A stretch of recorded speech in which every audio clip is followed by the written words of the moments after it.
Méditation du 7 avril. Jardin. Autrefois, un seul homme a refusé d'obéir à Dieu et un grand nombre de gens sont devenus pécheurs. De même, un seul homme a obéi et un grand nombre de gens seront rendus justes. Romains 5, verset 19. Une nuit de pleine lune, le ciel était dégagé, le silence berçait les pèlerins. C'était la Pâque à Jérusalem. Après avoir célébré le repas, Jésus a quitté la chambre haute et s'est rendu avec ses disciples à Gethsémanée, son lieu de prière sur le mont des Oliviers. C'est là que le Maître passait souvent des nuits entières en communion avec le Père. Mais son visage était cette fois différent, presque méconnaissable. Le moment était venu de boire la coupe seul en faveur des perdus. Le mot hébreu Gethsémanée signifie pressoir à huile. C'était un endroit où les Juifs cultivaient des oliviers et pressaient les olives sur de grosses pierres. C'est là que, durant cette nuit, Jésus a été pressé par la culpabilité des péchés de l'humanité et par les tentations cruelles de Satan. L'agonie du Sauveur a été si intense qu'elle a transpiré des gouttes de sang qui, mêlées à la rosée,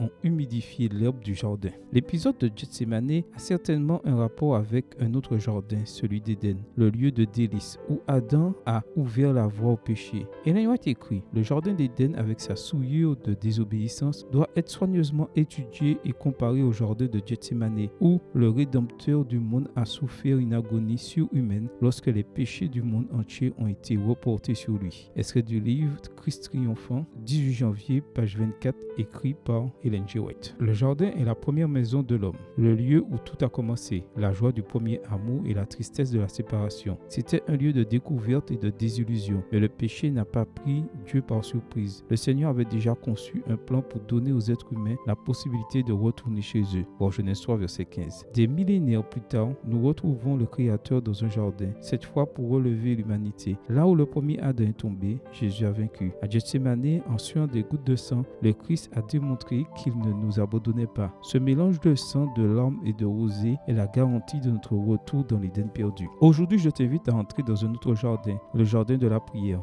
Là, au pied du Sauveur, il y a paix, justice et pardon. Ne tarde pas, il t'attend, les bras ouverts. Amen. Bonne journée à toi et que le Seigneur te bénisse.